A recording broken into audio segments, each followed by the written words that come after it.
হাসির রাজা, জ্ঞানের রাজা, রসিক রাজা।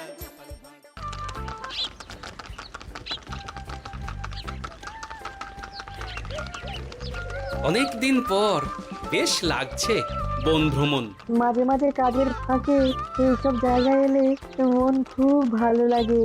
শুদ্ধ বাতাস, মাটির সোনা গন্ধ, পাখির কলতান, আহা।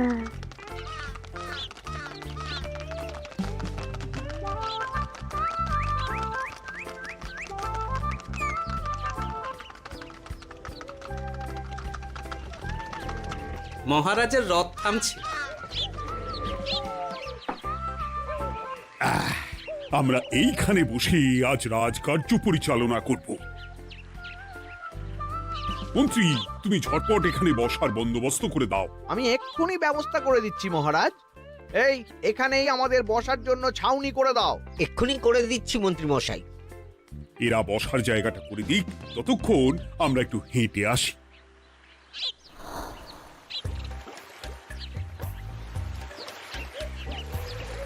সকালবেলা হাঁটা শরীরের পক্ষে খুব ভালো মহারাজ।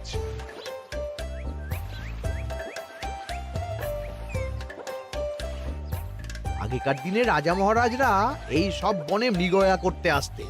মৃগয়া একদম ভালো নয় মন্ত্রী। তুমি জঙ্গলে আসছো অন্য প্রাণীদের মারতে। কেন মারবে?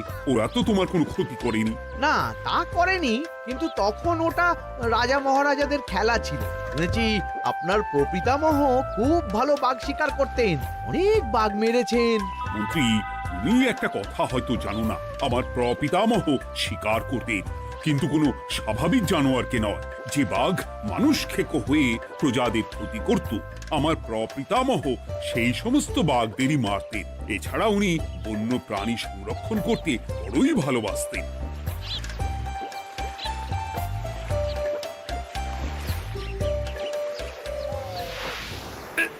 উফ, এটা আবার কি? এই এটা আবার কোথা থেকে উড়ে এলো? কোথাও তো ঝড় হাওয়া কিছুই নেই।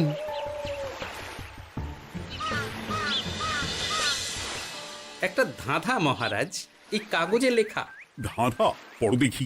জোয়ার ভাটা প্রভুর খেলা, ভাটা হবে হলে বেলা। ভাটা হলেই দেখা যাবে লাল রঙের এক পাথর পাবে। নদীর ধারে গর্ত করে যত্নে সাজাই কলস ভরে। হেথায় হোথায় ছড়িয়ে যাহা, অন্ধকারে জলে তাহা। ঢুকলে চক্ষু ঝলসে যাবে, হাতের কাছে ঘন্টা পাবে। ঠিক ঘন্টা বাজলে পরে পড়বে ঝরে থরে থরে। ঘন্টা যদি হয় ভুল, যেন তুমি হারাবে কুল। ঠিক ঘন্টা চিনতে হলে নকশা দেখো চক্ষু খুলে। সিন্দুক দেওয়ালে হাত দাও, আসল ঘটনা জেনে নাও। ওরে বাবা, খুব দীর্ঘ ধাঁধা। তা মন্ত্রী, তুমি কিছু বুঝলে? এটা একটা গুপ্তধনের নকশা। এর মধ্যে গুপ্তধন কোথায় আছে তার একটা ধারণা দেওয়া আছে। গুপ্তধন? ওটা আমাকে পেতেই হবে, পেতেই হবে। দেখি দেখি, একবার কাগজটা দাও। গোপাল, কাগজটা আগে আমার হাতে দাও, দেখি ভালো করে। এখন নদীতে জোয়ার চলছে গোপাল। একটু পরেই ভাটা শুরু হবে। হ্যাঁ, ভাটা না হলে কিচ্ছু বোঝা যাবে না। এখানে স্পষ্ট লেখা আছে, ভাটা হলেই দেখা যাবে লাল রঙের এক পাথর পাবে। তার মানে আমাদের ভাটা হওয়া পর্যন্ত অপেক্ষা করতে হবে। না, সময় নষ্ট না করে ধাঁধাটার সমাধান করতে শুরু করি।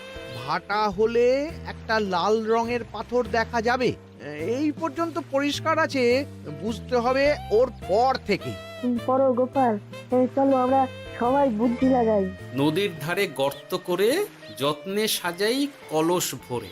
এটার অর্থ, ধাঁধাটা মাথায় বসিয়ে নিয়েছি, এবার কে কি বলবে সেটা শুনতে হবে।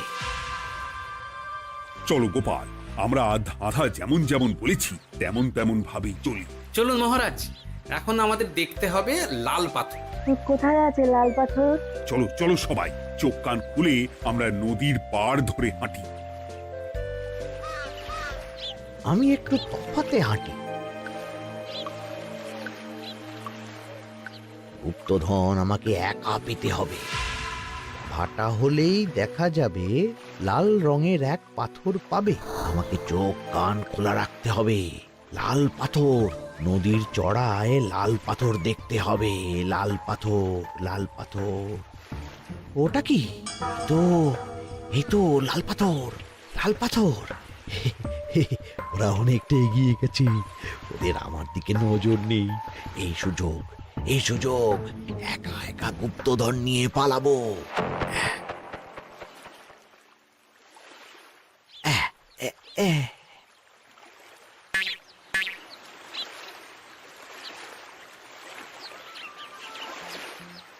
কি গো, আমরা তো হেঁটেই চলেছি, লাল পাথর তো কই দেখতে পাচ্ছি না।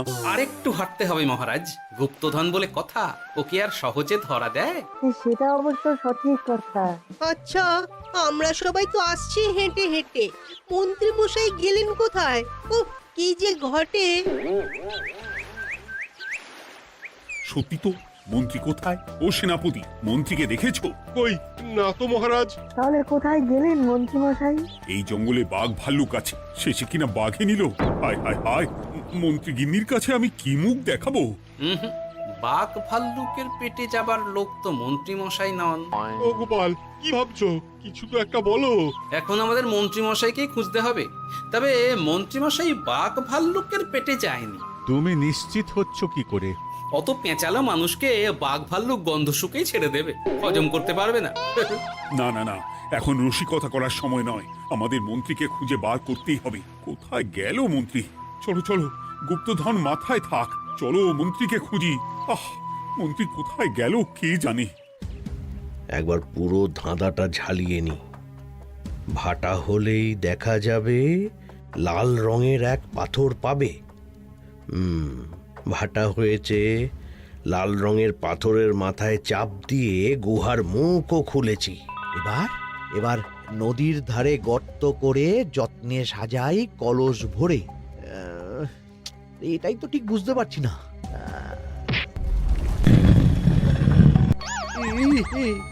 এই রে, এবার কি হবে? হ্যাঁ, মহারাজ, কোথাও একটা আওয়াজ হলো। এই, আওয়াজটা কোন দিক থেকে হলো?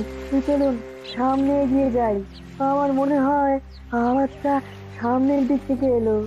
আমারও তাই মনে হলো। তবে কি মন্ত্রী মশাই লাল পাথরের হদিশ পেয়ে গেছেন? আমাদের চোখে পড়লো না, অথচ মন্ত্রী মশাইয়ের চোখে পড়ে গেল। আসলে আমরা কথা বলতে বলতে গেছি, তাই নজরে পড়েনি। মন্ত্রী মশাই একা একা আমাদের পেছন পেছন আসছিলেন। উনি ইচ্ছে করেই আমাদের পেছনে পেছনে আসছিলেন। নিজে একা গুপ্তধন নিয়ে যেতে চেয়েছিলেন, এখন কোথায় আছেন কে জানে।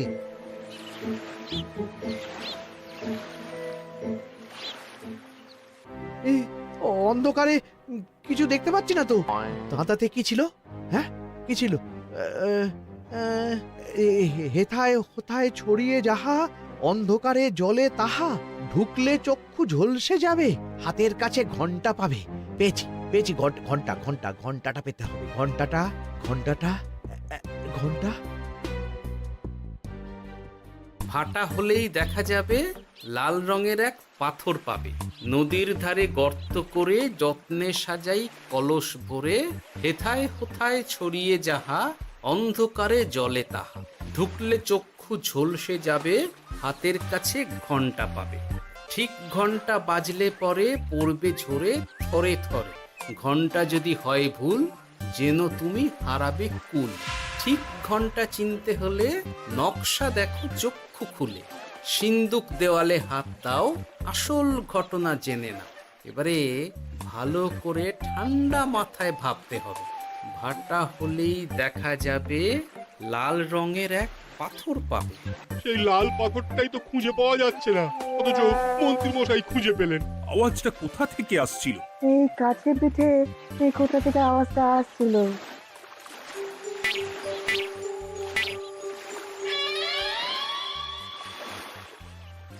এই তো, এটাই মনে হয় সেই লাল পাথর। একটু নাড়িয়ে চাড়িয়ে দেখি তো কিছু হয় কিনা।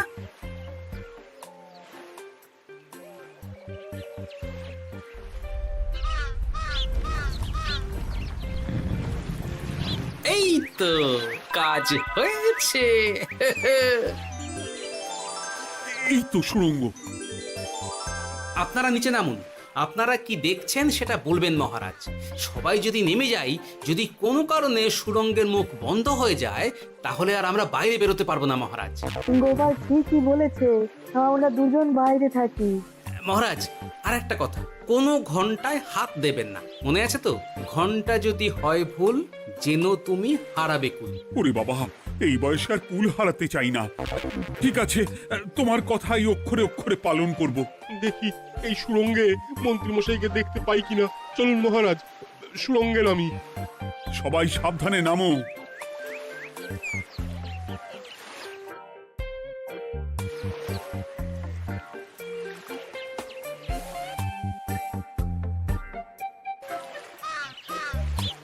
মহারাজ, ওখানে কি কি দেখতে পাচ্ছেন?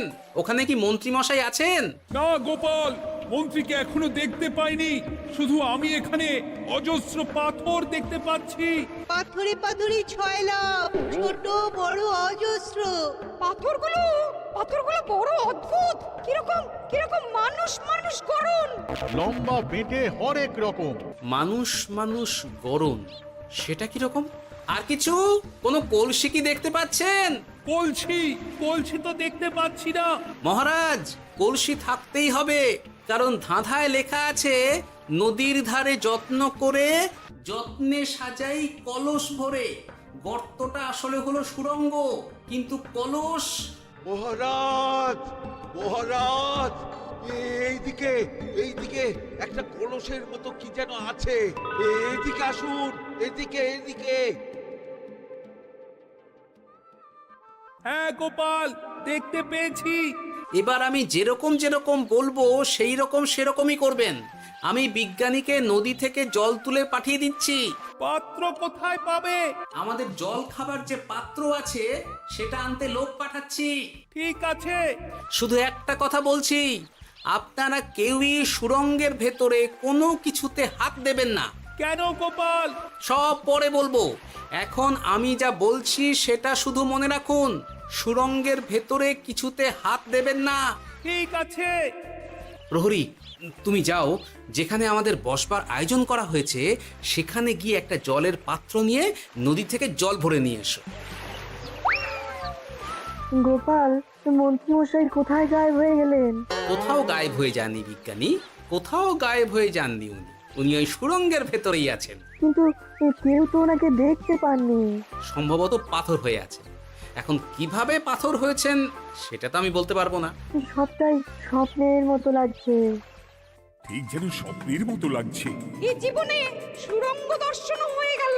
আমাদের পাতাল প্রবেশ। পাতালে আসিয়া আমি মনে মনে বলি, গুপ্তধর নিয়ে আমরা যেন সৎ পথে চলি। তোমার এখনো কাব্য আসছে সভাকবি?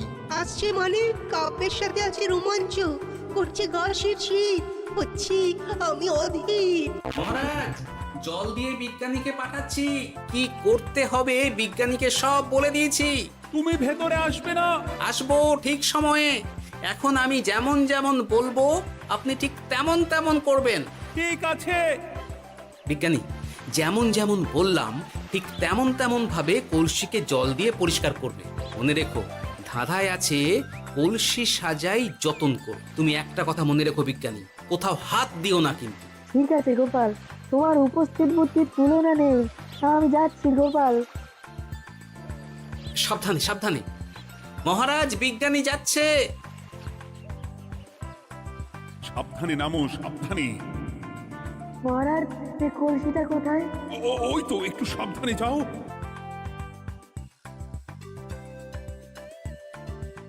বিজ্ঞানী, কলসির দেখা পেয়েছো? পেয়েছি পেয়েছি পেয়েছি। এবারে কলসিটাকে ভালো করে জল দিয়ে ধুয়ে দাও।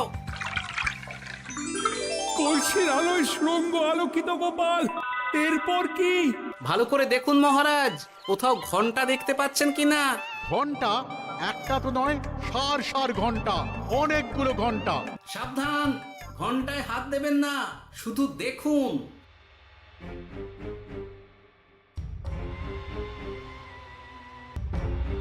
মহারাজ, আমরা গুপ্তধনের খুব কাছে চলে এসেছি।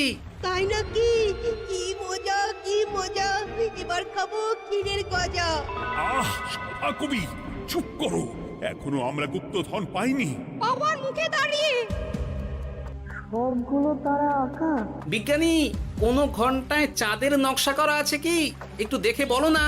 আমি আতস কাজ নিয়েই দেখছি, সব ঘন্টাতেই তারা আঁকা। খবরদার, কোনো ঘন্টাকেই ছোঁবে না। ঠিক আছে, কোনো কিছু না ছুঁয়ে আমি দেখছি। পেয়েছি গোপাল, চাঁদ আঁকার ঘন্টা পেয়েছি। ওই ঘন্টাটা বাজাও, বাজাও।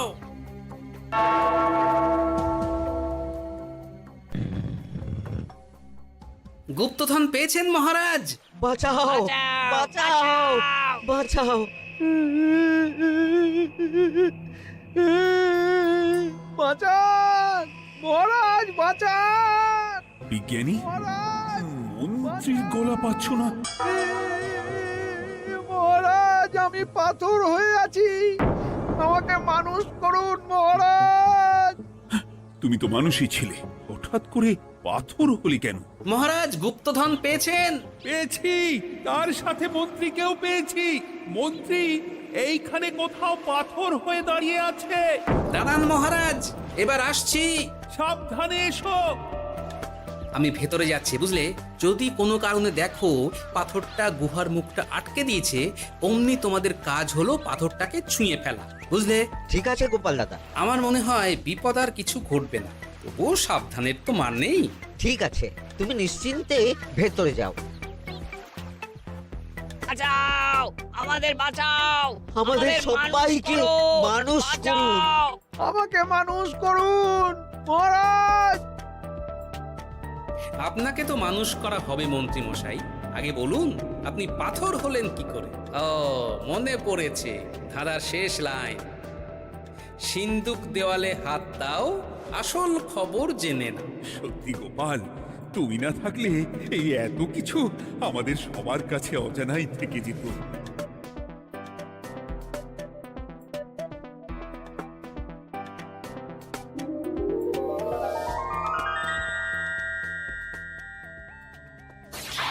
ধন্যবাদ আমাকে মুক্ত করার জন্য। আপনি কে? আমি যক্ষ।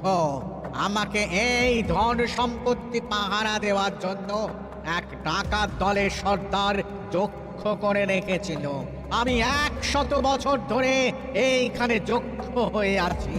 আমি তোমার জন্য মুক্ত হলাম গোপাল। এই সম্পত্তি তোমার গোপাল। সম্পত্তি নিয়ে আমি কি করব? আমি এই সব সম্পত্তি মহারাজকে দান করলাম, রাজ্যের অনেক কাজ হবে। তুমি ধন্য গোপাল, তুমি ধন্য। এবার আমার যাবার সময় এসেছে, আমাকে যেতে হবে। যাবার আগে এই পাথরগুলোকে মানুষ করে যান। এরা সব লোভী। আমি আমার সীমিত ক্ষমতায় এই গুপ্তধনের ধাঁধাকে এখানে যারাই ভ্রমণ করতে আসে তাদের হাতে তুলে দিই, কিন্তু কেউ এই ধাঁধার সমাধান করতে পারে না। সবার মনে লোভ কাজ করে, এই লোভ এদেরকে পাথর করে রেখেছে। পাথর হলো কি করে? একটা মানুষ এসে বুক ভরা লোভ নিয়ে আধা পুরো না জেনে পাথরে হাত দিলেই সে পাথর হয়ে যাবে। আমাদের ভুল হয়েছে, আর লোভ করবো না, আমাদের বাঁচাও। আমাকে মুক্ত করে দিন, আমার খুব ভুল হয়েছে মহারাজ, মুক্ত করে দিন আমায়। তুমি এখানে আগে এসেছিলে, তাই তো আগে এসে ভাবলে নিজেই একা একা গুপ্তধনকে হরপ করে দেবে। এদিকে তোমাকে না দেখতে পেয়ে আমাদের কত চিন্তা হচ্ছিল। যারা লোভী তারা কারো কথা ভাবে না, শুধু নিজের কথা ভাবে। আমাকে আর একটা সুযোগ দিন, আমি আর লোভ করব না মহারাজ। ও, তোমার কথার কোনো দামই নেই। না মহারাজ, আমাকে আর একটা সুযোগ দিয়ে দেখুন, আমি আর লোভ করব না, আমাকে মানুষ করুন মহারাজ। আমাদের সবাইকে মানুষ করুন, দয়া করে মানুষ করুন। যক্ষরাজ, এদের আপনি ক্ষমা করে দিন। ঠিক আছে, তোমাদের আবার মানুষ করে দিচ্ছি।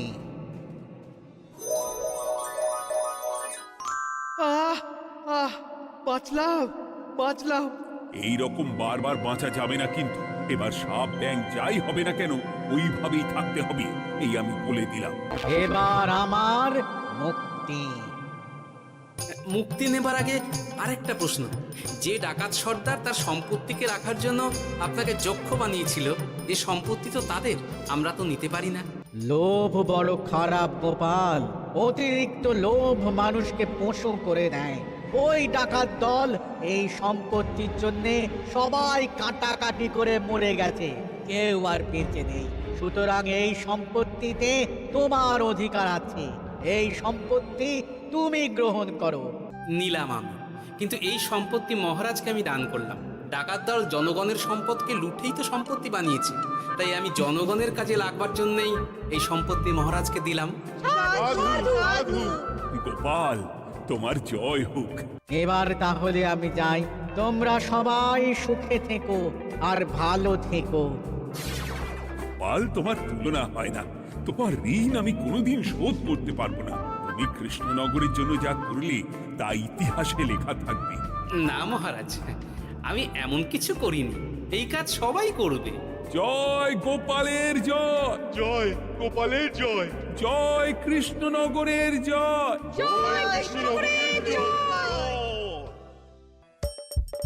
হাসির রাজা জ্ঞানের রাজা রসিক রাজা